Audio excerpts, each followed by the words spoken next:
Hello, gorgeous, and welcome to the Midlife Realignment.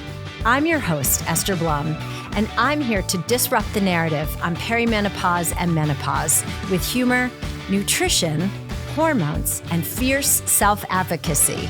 Together, we'll rewrite your story and the rules because there's a light at the end of the vaginal tunnel.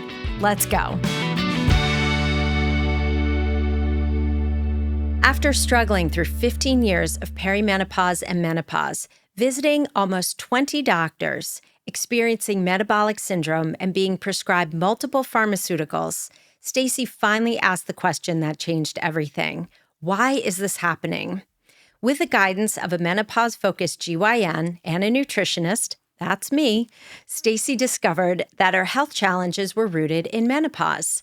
Through a personalized approach of balancing hormones, strength training, and nutrition, she restored her health and reclaimed her energy, becoming a certified allied healthcare menopause specialist. And today, you are going to absolutely love and connect to Stacy's story because all of us are Stacy. Enjoy the show today. So for those of you who don't know, this is our first meeting of each other. In person. In person. How very exciting is this? So awesome. It's so incredible that I have known you now for an extended period of time.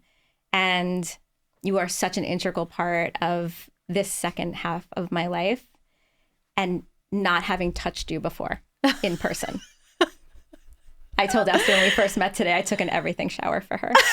She did. She washed all the parts. All the parts. Nooks, crannies, crevices. Shaved all the hairs. Shaved every. Well, you look stunning and you smell wonderful. So fabulous. So I do like your journey is so awesome. And, you know, when I teach master classes, I often use your before and after in the slides because I want people to see your glow. But it's not only the external, it's the internal. So I want to retrace your journey and really start from the beginning before you even came to me and ask you what was the moment you realized things were seriously wrong or something was wrong in your perimenopause journey?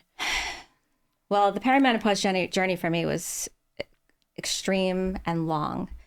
I could go through that whole journey. I mean, that journey started for me, I think, around 38 years old and went until I met you. But if you want a defining moment of when I knew something, not only did I feel something was really wrong, but in blood work was shown how unhealthy I was. Mm-hmm. It was when I went to my primary care doctor and she called me after and said, I need you to come back in to discuss your blood work. And she said to me, you have high blood pressure, you have high cholesterol, your A1C is through the roof, you are basically bordering diabetic, and your weight, your BMI is way too high and unhealthy. And at that moment, I said to her, but why? I know these things are happening. I am feeling the effects, but why is this happening? And she kind of just said, this is the age. This is when this happens. This is what being, late 40s is, 50s is all about. Some of it's genetic. And I think until that point, because I'd probably visited 20 doctors within that time period of 38 until that time, that I felt like I was brainwashed into believing that statement, that this is the age and this is the norm. And I really, in my core, I felt that there was a root cause, that this wasn't just the norm. And if it was the norm for everybody, that it wasn't something that I was just going to accept.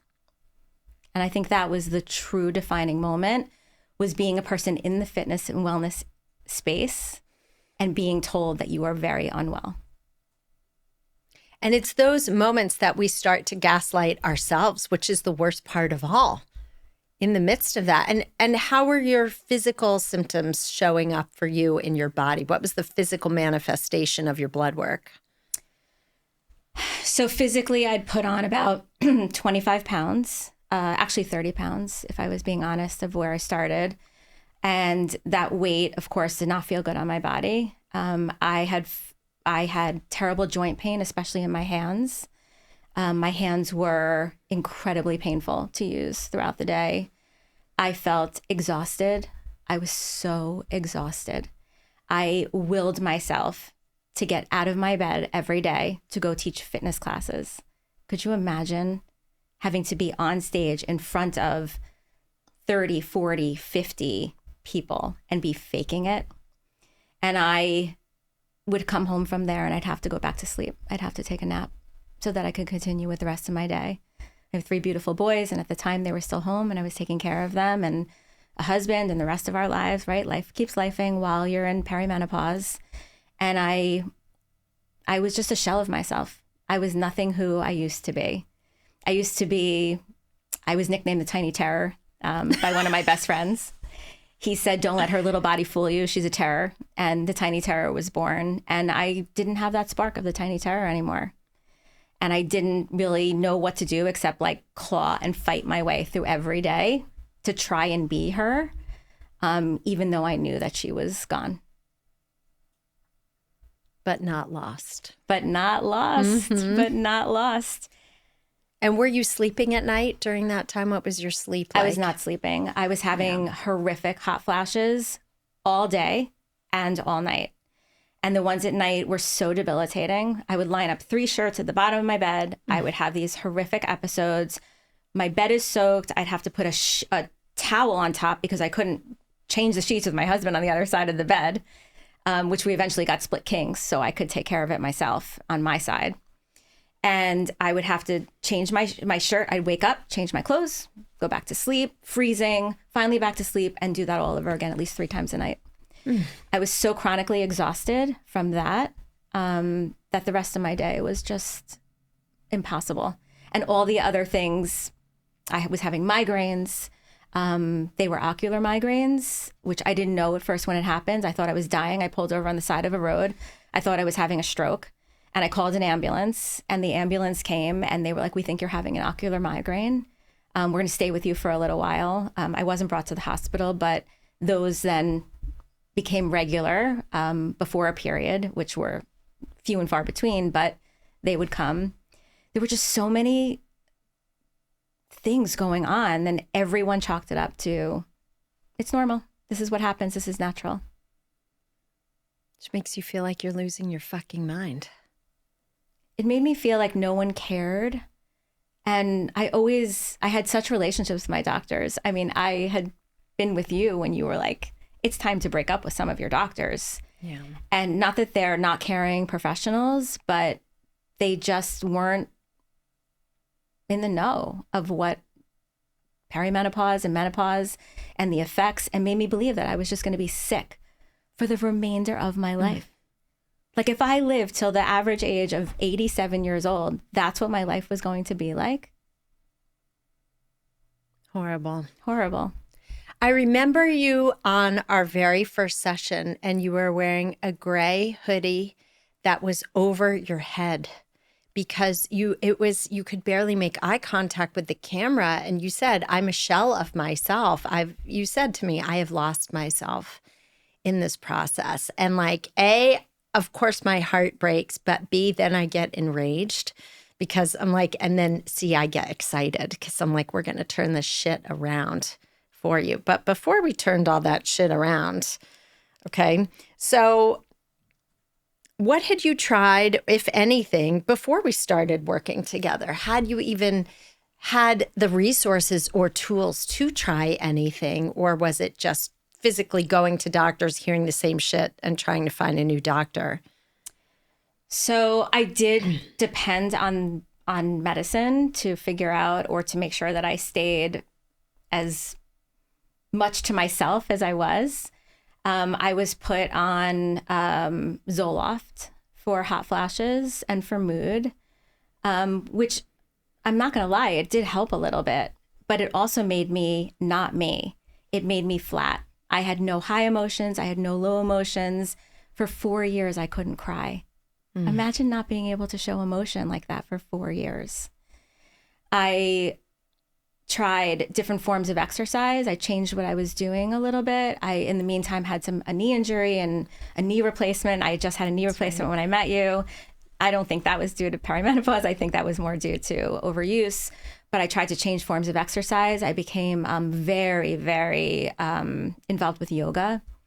I got my yoga certification to kind of figure out like how I could keep my mind quiet and steady and not worry or be so enraged with all the hormone fluctuations. And of course, I started teaching yoga after that. I was on so many medications. I just really relied on the medical field, and I didn't really I got relief from medicines, but that's not how I wanted to live. I'm a person who doesn't even regularly take an Advil or a Tylenol. Right, exactly. And here I am, like, just being given pill after pill after pill. And each pill then had a side effect. So there was a new pill for the pill. That's right. It's not the best analogy, but it's almost like when you're on the receiving end of an abuse or attack, right? Where the victims are the ones who go to therapy. So here you were, I don't want to use the word victim at all. It's not an appropriate use of the word here, but here you were going to all the providers with all of these legitimate health struggles in perimenopause. And you're the one taking all these different pills and taking yoga certifications and working to constantly better yourself, but you're not getting the treatment you deserve. So that is really, and sadly, women who are listening to this are just going to be like, that's me. Yes, check, check, check, check. Your story is so poignant because it's every woman's story. To some degree, every woman can relate to each symptom, at least one symptom that you're having. Yeah. And I think I had an extreme. I think there's like a spectrum of what people go through during perimenopause, and none of my friends went through what I did. And they all, when it happened so early, were like, what is happening to you? Why are you, I'm fanning myself. I'd be at a restaurant with a fan around my neck. I didn't even want to go out anymore. I didn't even want to socialize because how you met me with a hoodie on, I was so ashamed and like I felt such shame around what I had become. I mean, even when you had me, get some more coaching after I had started working with you, and I started working with a trainer. I mean, here's a trainer who's hiring a trainer. And I look back at my first pictures of when I started working out with him, and I was completely in a huge sweatshirt, covered head to toe, just really hiding how vulnerable I was and how fragile I felt at that time. Well, I feel like also as women, we put, especially in the role of fitness instructor, in the role of nutritionist, in the role of coach, anybody in leadership in those fields, is your body is going to be looked at. That's just the cold, hard facts. Yeah. And so, and women, they want to, and at the same time, there's plenty of fitness instructors whose bodies are, just not perfectly lean, not a size 0. They're just normal, healthy bodies, or they've put on midlife weight. And, you still deliver incredible value to women at any size, but we are the ones who are so hard on ourselves too. Yeah. I mean, when we're at our normal weight and our normal function and our normal personality, right? We are still self-conscious and have some body dysmorphia. Yeah. I mean, I remember weighing 111 pounds as I became a Lululemon ambassador and feeling self-conscious and that I wasn't thin enough or I wasn't fit enough to be in that role. So being 150 pounds in my tiny little body and having people watch that happen in real time was devastating. Did anyone ever say anything to you about it? Did any of your people in your classes ever say anything, or friends? It's funny that no one ever really said anything. And I even say to my husband now, like having lost almost 30 pounds, I look back at pictures, or I do side by sides of where I was, what I became, and then what I was. And not that it was all about weight. It was also about feeling unhealthy. that was like the main driver, right, for searching and reaching out to get some help. But it was this one moment where I remember coming downstairs at Lifetime, and I'm at work and I'm in my workout clothes, and I see this girl who I hadn't seen in so long. And as she turned to look at me, it was almost like she didn't recognize me. So I reintroduced myself, and I could almost see this on her face. And it was such a moment that I was like, people don't even recognize me who haven't seen me in a long time. And it was more of a metaphor of, I don't recognize myself. And I think that was really another one of those moments, like being at the doctor and being told how unhealthy I am, seeing it reflected on someone else's face, that I no longer look or appear to be the person I am. I'm just sitting with this for a moment because, yeah, we have been there. We have been there. And it's devastating. Even though, as much as we do notice other people, sometimes we don't notice as much as people think we do. There's kind of this weird duality there. But yeah, it's... And believe me, I love that my husband said, I never noticed. I mean... Well, men, it's a whole different ballgame. I mean, this is totally coarse, but I always say, listen, they're just, and Brian, our producer, can interject here, but, I always say men are happy to have a naked lady and a warm hole to go into. And that's... That is so true. They really are just that like, yay, so naked lady. Yeah. And then, yes, and I can count on both hands, the amount of times I've had women say to me, I don't take my, if they're even having sex anymore, they say, I don't take my shirt off, or God, no, it's got to be pitch black in there. Definitely. He did say to me, I remember someone said something about being naked, or I don't know, some comment. And he said, I don't remember the last time I saw her naked. Yeah. And that also hit, because I didn't want to be seen naked. I didn't want to see my own body naked. That's it. We don't even want to see our own bodies naked, which is also really heartbreaking because, our bodies. I used to love my body. Yeah. And then I was like, whose body is this? Whose body is this? And it's still ours. It's our suit of armor, but it changes and morphs. And you have 3 boys. So pregnancy alone, puberty, pregnancy, perimenopause, menopause, we have to give ourselves grace because it is a lot of moving parts. Yeah. I mean, men, they change once. We change hundreds of times. Yeah. Every period, even within a period, how many different phases do we have within a period? Yeah. It's hundreds of times. I recently counted out that I think that if I was to average it, I've had 420 periods in my life. Mm-hmm. That's a lot of changing. That's a lot of changing. Yeah. Just, the monthly fluctuations alone. Yeah. Yeah. We weren't even adjusting aside from having those. babies, 3 babies, and all those changes. Yeah. And I was really good with my body after. Yeah. I felt great. I knew how to take care of it. I knew how to keep it so I felt like cute and sexy and alive. And that all went away during those 12 years. It just left. Okay.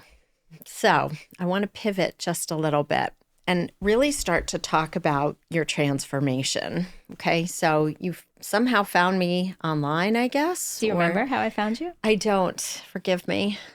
I actually tried to look for the clip last night just to refresh about what you were talking about. But I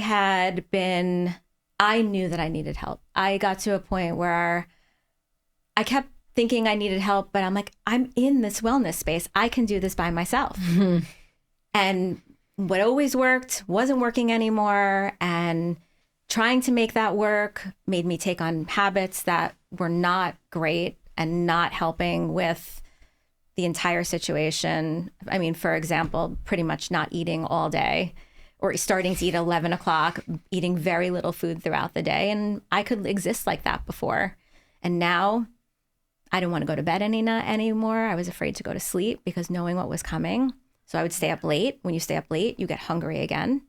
So even though I'm saying I'm not eating very much or I'm not eating that much to gain weight, well, I was doubling my calories every night.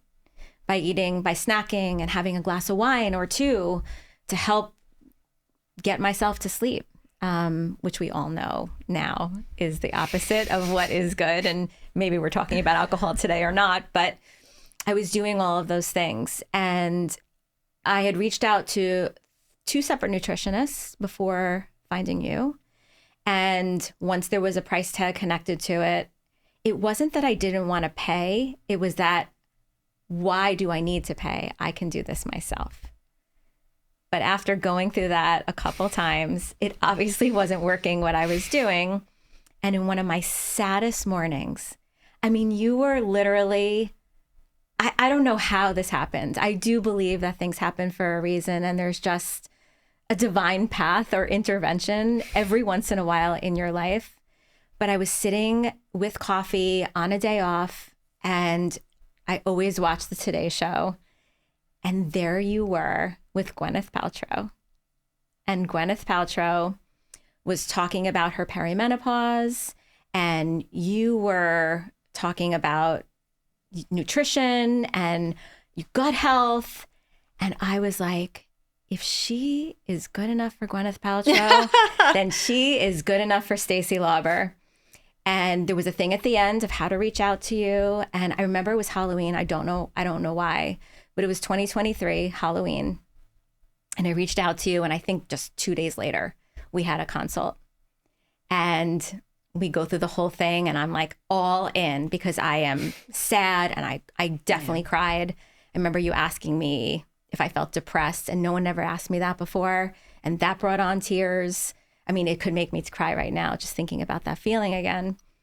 And we get to the end, and then the business part comes in, and I think I just paused. I don't think I said yes, no, or that line of, let me run it past my husband, which is always a, way out. We all know that. That's a way out. And I just paused, and you interjected with, you have to invest in yourself, and you are worth it. And that resonated so deeply that I was worth it. That if I would pay specialists to check out my kids when they have some random feeling in their belly, why am I not worth it to invest in myself? I did ask if you took a payment plan, and you worked it out with me. And the best money and time I have ever spent. And you and what you taught me, and then all the connections that I've made since from you and then from those people are forever a part of who I am now and my story. So you can't get rid of me. And I don't pay. Connected. Stacy is not compensated. I received nothing. No affiliates. Are her words, not mine. But I love that for you. And that's the thing too is not to turn this into a sales conversation, but the investing in ourselves piece is lacking. It is lacking. We give as women to everyone else. We are at the bottom of the freaking totem pole. And we don't think we deserve it. We don't think we're worth it. We'll come up with every excuse to throw down in front of ourselves. And then 6 months later, we're scratching our heads wondering why we're still suffering. And I always like to explain, short-term pain, long-term gain, you're going to save yourself time. You save yourself money. What's your time worth to you? What's your sleep worth to you? I mean, I just finished an 18-year cycle, 18 years of insomnia that was tied to Lyme, mold, perimenopause, finally had a hysterectomy from adenomyosis and the most labor-like intensive cramps that kept me up 3 to 4 nights a week. You better believe I invested in myself to find solutions and make it better and try a million things. And not everyone has unlimited resources. I certainly don't. But, you really choose to take the leap and trust the bridge will appear and that you will be aligned with people who are obviously choose competent people, vet them, all of that. But when you do, you 10x your results. Who the hell has time to sit in suffering? Who has the bandwidth to change their sheets 3 times a night and just dread going to sleep every night? And I've been there. The anxiety is so real when you have insomnia and you're terrified to go to bed, it is the most horrible experience on the planet. It really is. Horrific. And it just is the most draining.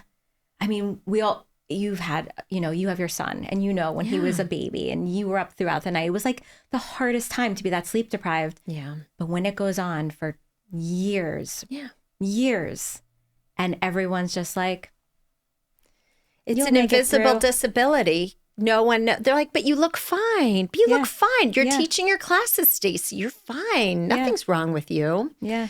And you're going home and like crawling to bed and not even just feeling dead. Yeah. And just losing days. Losing. I feel like I just lost so much time during that span of just sleeping and trying to get through and just doing the best I could every day. Yeah. And not killing your family, or worse yet, killing yourself. Yeah. And believe me, there were times. There were times. Yeah. I remember one night I left and I went to a hotel. I just said to my husband, I just need to get out of here. And I went to a hotel to try to sleep uninterrupted. Did it help? Do you remember? No. It didn't. Same shit, different night. Same shit, new bed. Same hot flash, new bed. Oh, so yeah, it's okay. Yeah. So you and I fell in love. Just for accuracy, I was not on the Today Show, but I was on Goop with Gwyneth. So you must have heard our podcast, because and there's no video. I have video of us because I was looking everywhere last night. I'm like, why isn't it on the Today Show? No, her Zoom collapsed. It broke. So we hopped on my Zoom. So I have the second half of our recording, but she did not release any. It wasn't on. She didn't put a clip on the Today Show? No, you only heard me on Goop, which was another fun story in and of itself. I'll tell you that another time. But yeah, so talk about divine intervention, right? What is meant for you will find you. Yeah. And you were ready to receive. That's the other thing, is like, you gotta be ready to receive the love, because that's what comes your way when you hire someone. And you brought up another really important point, which is that even coaches need coaches. Physician should not heal thyself. Physician should hire a team of badasses. And as every strength trainer I know has their own coach. They don't even train themselves. Their radical body transformations happened with the accountability and structure of a coach who could also work with you from your starting point. You couldn't lift as heavy as you do now when you started, because your system had no gas in the tank. And I worked with your trainer, Drew, and we talked about your nutrition, and we talked about, your cortisol curve, and with your permission, of course. And we talked about where your starting point was, so he could meet you where you were at, not where he thought you should be. Yeah. Yeah. And so many ladies say to me, oh, I'm just going to start doing that. I'm going to start training. I'm like, well, don't put yourself under a 200-pound barbell right away. I mean, meet yourself where you are. Yeah. Get someone who is knowledgeable and understands progressive overload and takes you there in a very safe environment and way. So you're 100% right. Yeah. For some women, it's literally their own body weight where they start, or a 4-pound dumbbell. And that is fine. Yeah. That is absolutely fine. Or wall push-ups. That is fine. Yeah. Body weight, start. Oh my God. Body weight. I could die doing push-ups. Tired of menopause making you its bitch? Sleepless nights, raging hormones, that stubborn menopause, and a libido that's gone MIA. You're not alone, and you're done suffering in silence. Hi, I'm Esther, integrative dietitian, hormone whisperer, and menopause survivor. With 30 years helping thousands escape hormone hell, I've created my elite program, your gaslight-free roadmap to midlife power. Get personalized hormone tests, gut healing protocols, custom supplements, and coaching with me. Reset your sleep, banish bloating, crush workouts, and reignite that sexy spark, all in a badass community of women like you. Visit estherblum.com to learn more.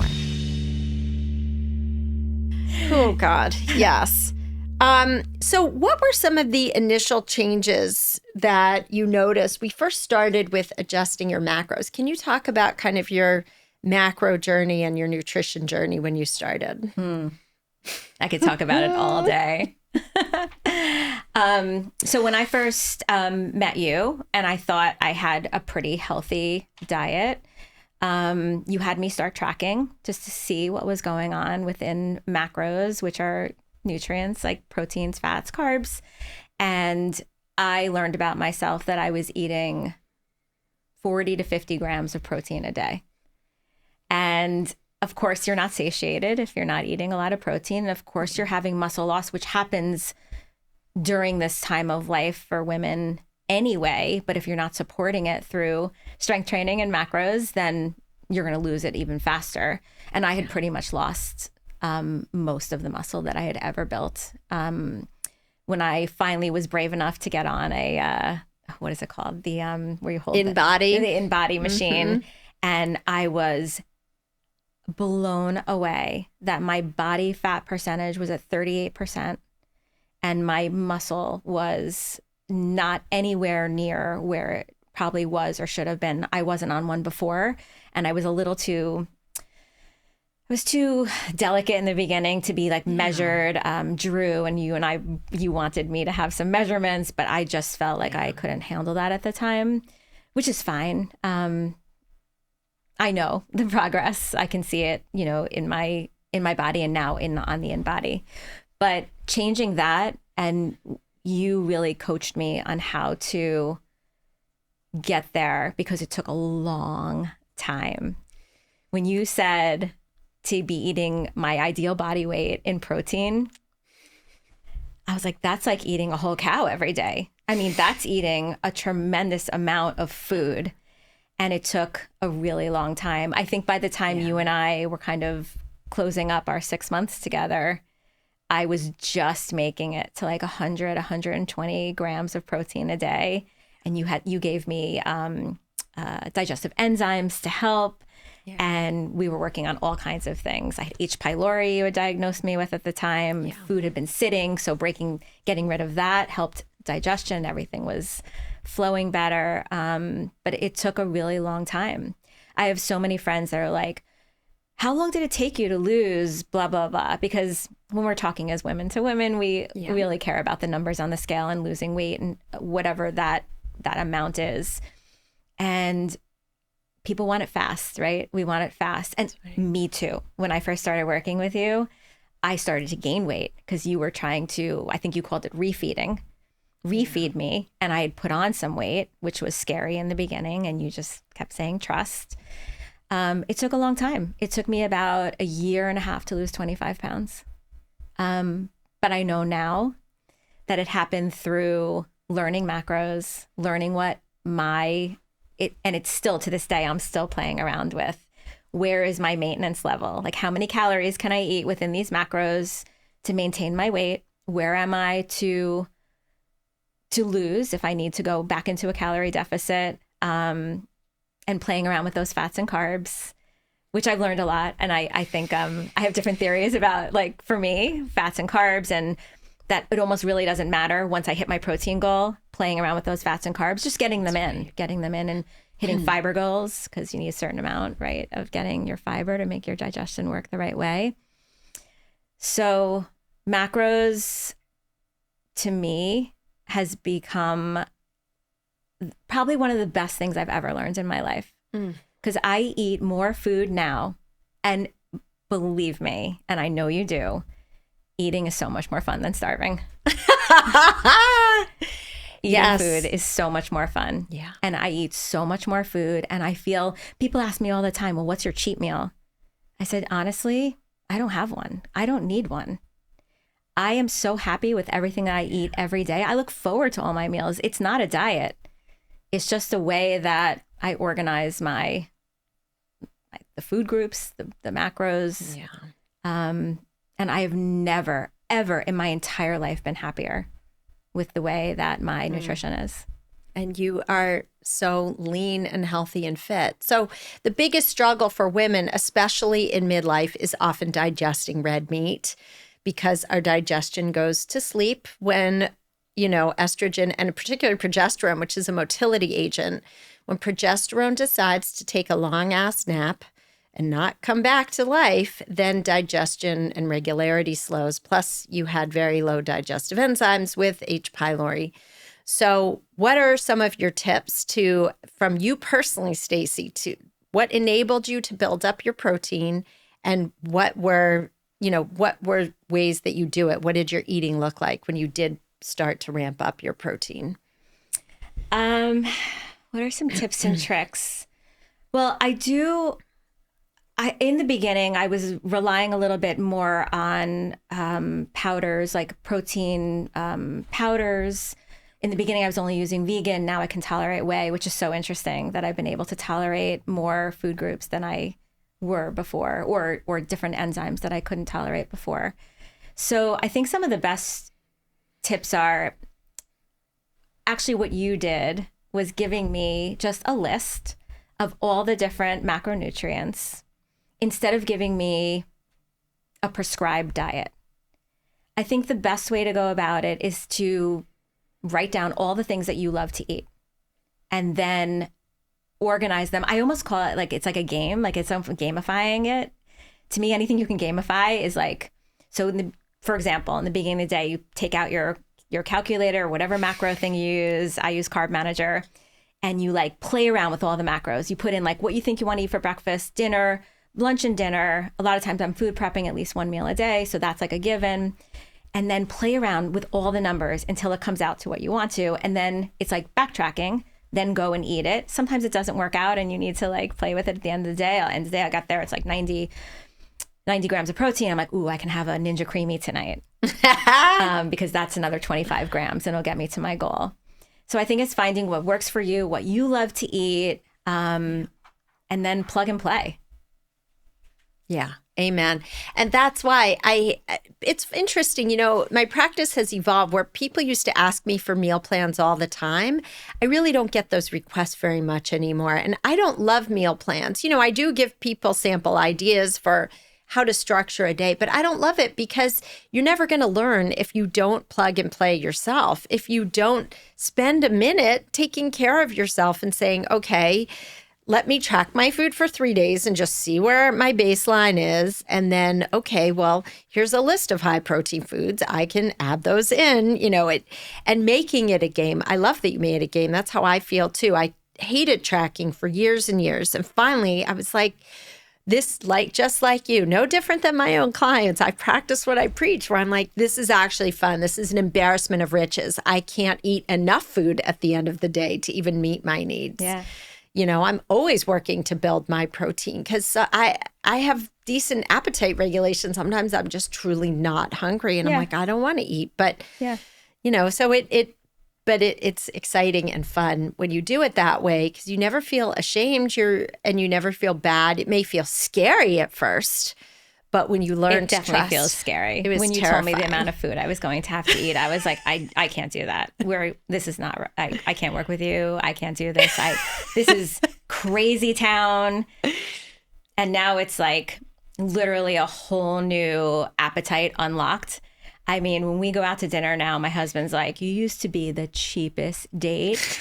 Not that he wanted me to be, but now I'm like, I will take the 48-ounce tomahawk steak for $240, and it's not for sharing. He's like, you went from being, I'll have a salad and I'll just have a little bit of your filet, to eating 48 ounces of steak at night when we go to a dinner. And I'm exaggerating, but that's what I've become. Yeah. He's like, you are like a man. You eat like a man now. And I'm like, yeah, and I like it.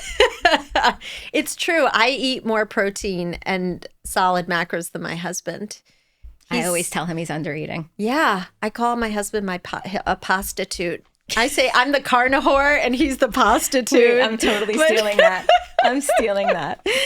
So, okay, all right. So you have also switched. I think this also enabled you to eat more. You switched from very cardio heavy workouts to heavy lifting.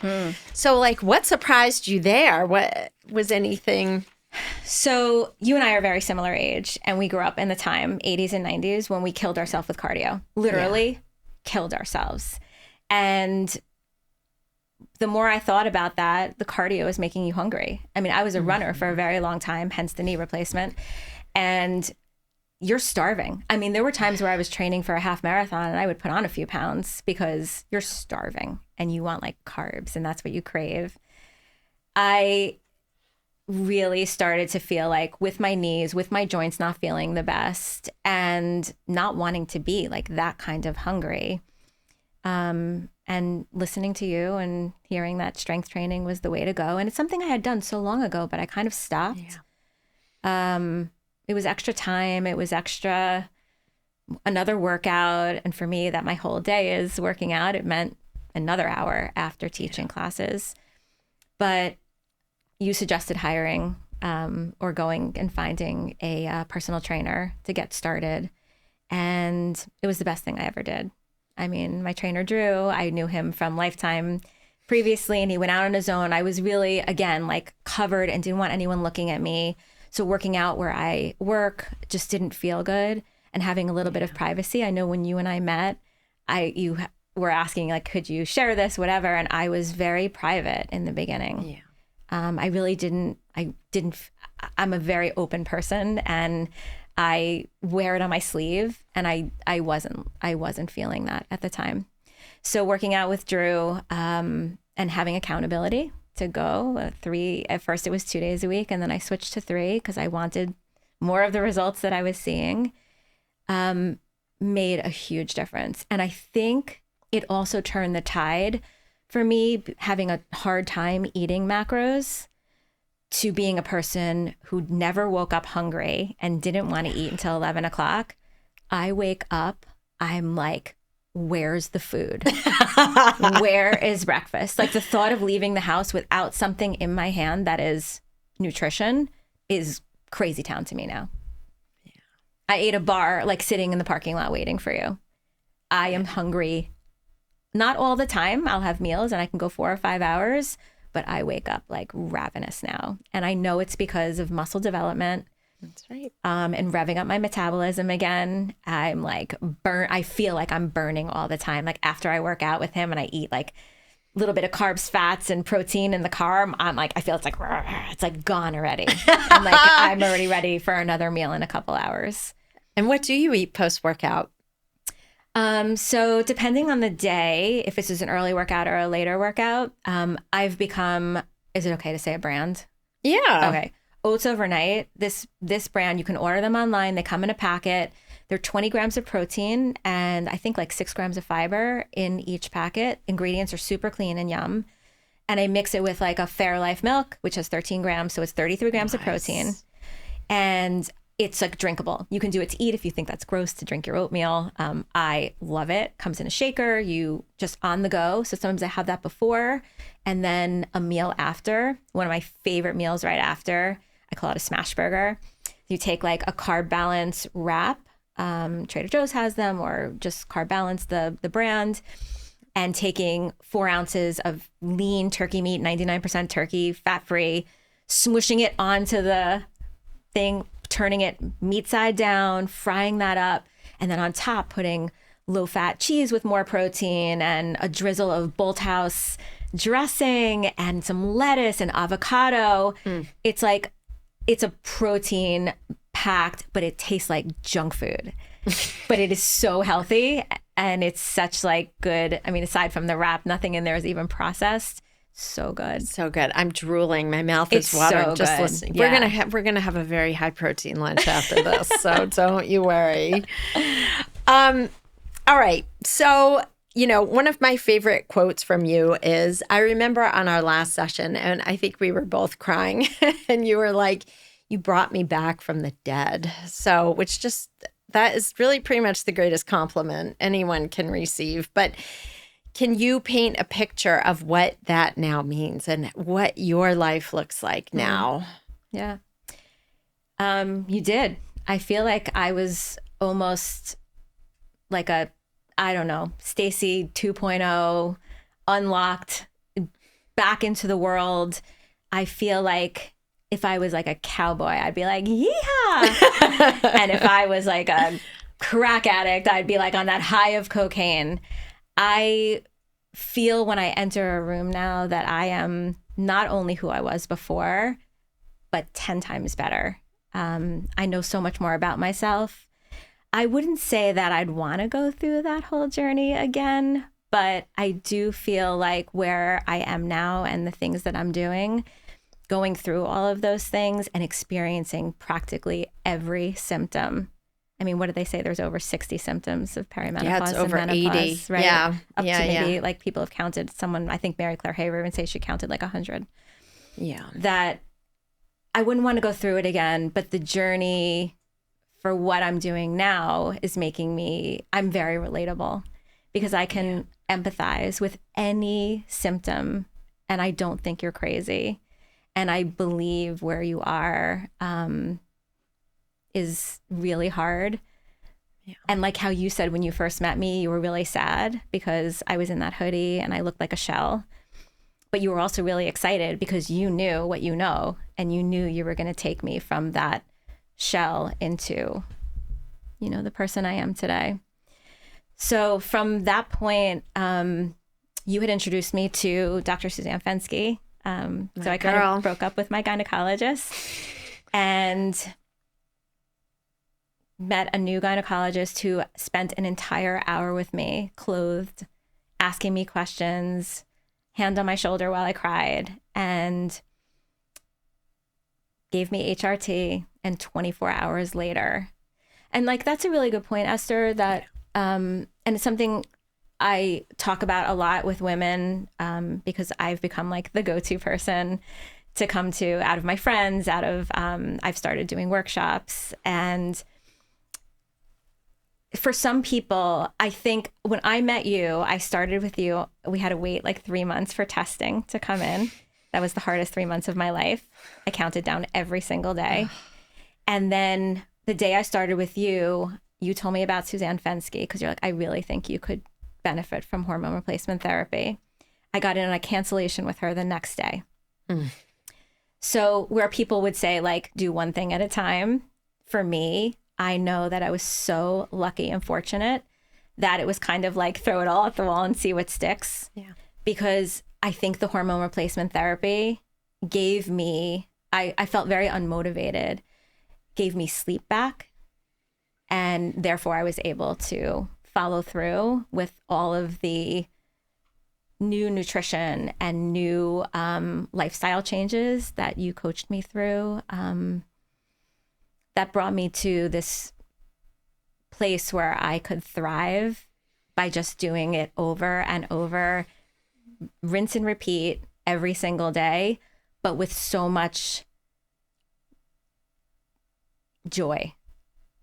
It was never, even on days if the scale went up or something wasn't going my way, I just knew if I kept going that I was going to get where I needed to go. And it became like this whole new outlook, bright and shiny. Yeah. I remember your message in the portal, like it was all caps, like I slept through the night last night. 24 hours later after putting an estrogen patch on my body. I think I was so in need of that, that, I mean, a lot of my friends, it could take 2-3 weeks before they start to feel a difference. For me, I haven't had one hot flash, not one, since putting that patch on 24 hours later after. Everyone, I hope who's listening to this, I hope you're taking this in because yes, it is. It's really, really, really life-changing on so many levels. And listen, all the steak and potatoes and avocado in the world will not necessarily heal your hot flashes out of the gate like that. Now, I have had clients who we really worked on their gut health a lot, and that got rid of their hot flashes, but it wasn't overnight. Yeah. And it's it's not one or the other. It's a partnership. Agree. It's one and the other. And I don't think it means that everyone needs to do that. I think there's a million ways to do it. For me, that was the way. And it will be the way I continue. I think for the rest of my life. In this moment, I say that. But I know that things can always change. But now becoming this person who talks about this a lot. Through the workshop that I've been doing and meeting so many women who are fearful or feeling that, covered up, they're a shell of themselves, that there are so many options and so many choices, but finding people to help you. Yeah. And what you taught me, that investing in myself, I mean, I will be grateful to you till the day I die, hopefully at 87 or 100 years old, that you gave me that lesson, that I am worth it. Okay. Where can people find you, Stacy, and learn more from you and with you? So like Brian, I love content, and I'm very active on Instagram. They can find me at Stacy, STACY _ Lauber, LAUBER. And I created a workshop called Menopause Unmuted.